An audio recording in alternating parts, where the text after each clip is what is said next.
DC is the most common. There's pandas in 4 zoos in the United States. Come on over.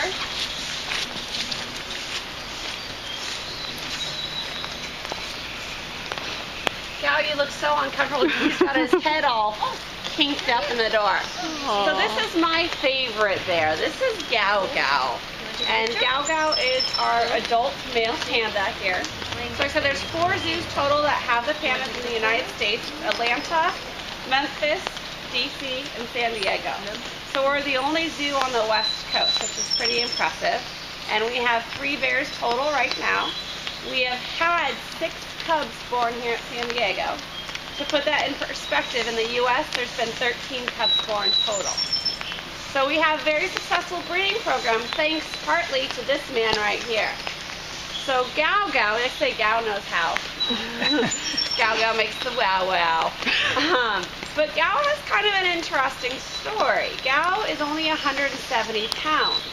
A male panda should be 300 pounds. If you guys want to come on all the way down, you can come. There's more room over here. So he is very petite. And Gao's story was he was out in China and he was found injured. And he's not showing us his lovely ears today, but one of his ears is smaller than the other. He had half of his ear bitten off and he was very malnourished. Mom had left him. She didn't think he would survive, so she decided to move on. They brought him into a rescue, rehabbed him, got him healthy, re-released him, tried 3 different times. He kept going back into villages. So he kind of became used to saying, hey, people are good. At that point, they pulled him in. In 2000, they decided to send him here. He shows up, we're like, you've got to be kidding. Like, you sent us a bear who's 170 pounds. What are we to do with him? Well, he's the man. He's never missed his opportunity to breed with our female. And he's sired 5 out of 6 of our cubs. He is the only naturally breeding male panda in the Western Hemisphere. How long have they been, when you say 13, over how many years is that? Him, 2001. So we got our female Bayun came in 96. Yeah. In 99, she had a cub with a male named Shishi. So the first cub was in 99. So what was the first panda in the U.S. here? No, actually, DC got, Nixon had 2 pandas that were gifted to him. They did not survive. And then I believe, I don't know if DC or us got them on loan first. So after those 2 didn't survive, China said, okay, we're only going to loan them to you. And that's how the program was started. I said either us or DC were first with the loan program. So is there something, what doesn't allow them to, what's hard for them here to live versus in, say, like Australia? Hard for them to live or hard for them to breed?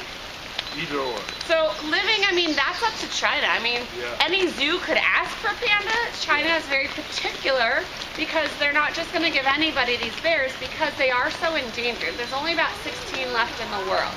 So China's very particular about how are you going to house them, what are you going to do with them, and then breeding with these guys is very difficult. So DC was actually under a lot of pressure, or was it last year, the year before, as they were having another cub. They've lost a lot of cubs, and there's a lot of pressure from China.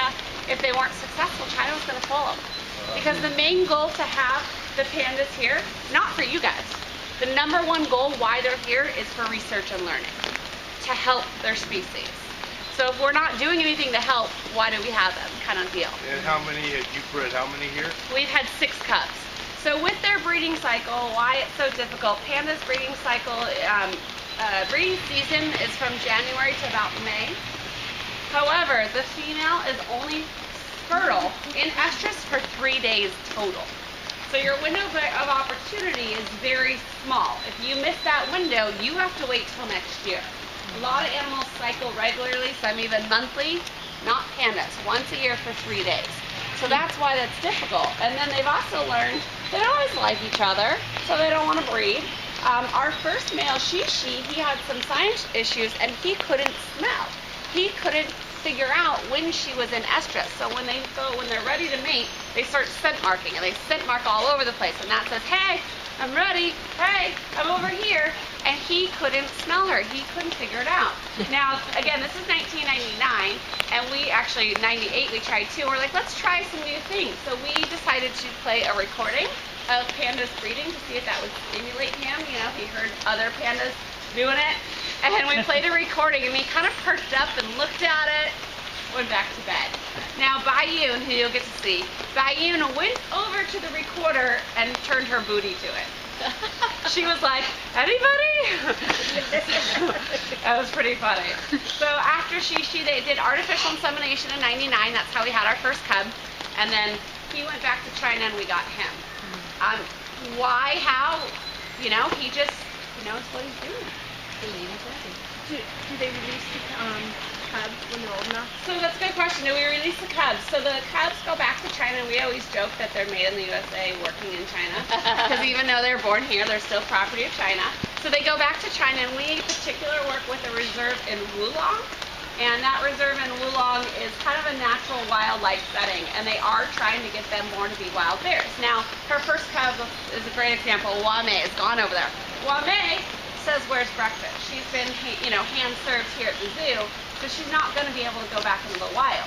But Wamei's kids, we have less contact with. Wamei's grandkids now, we have even less contact. Oh, he's getting up. Oh, look. So Wamei's had 10 offspring over in China, and her last offspring is a possible they're looking at to be re-released for this year. Pictures.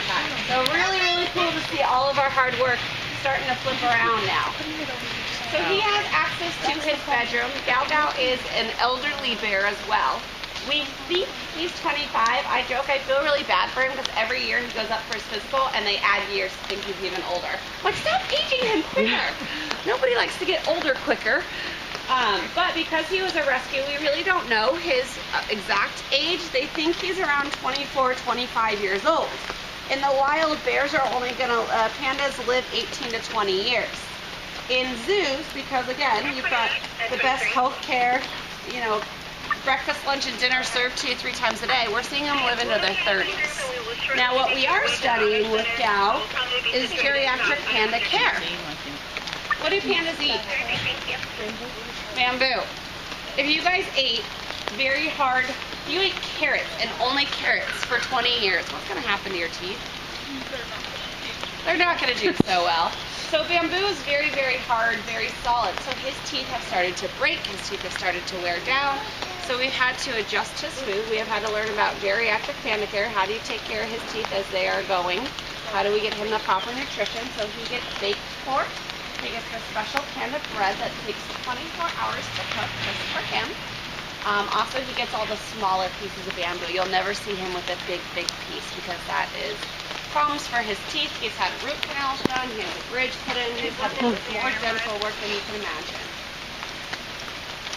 It's going to go. So he does have access to that back bedroom so he can get out of the rain. He may come back out. So he's my favorite bear. He's just little. He does his job well. Also, his personality.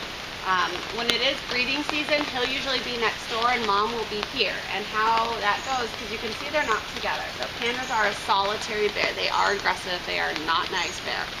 And they only come together for breeding. So mom will be here, he'll be next door, and there's a gate right here. This is called a howdy. There's 2 doors. So the first door, when we start to see them scent mark, we know that they're getting there. Our female will pee on command, so we can actually check her hormone levels and her different levels to see where she's at.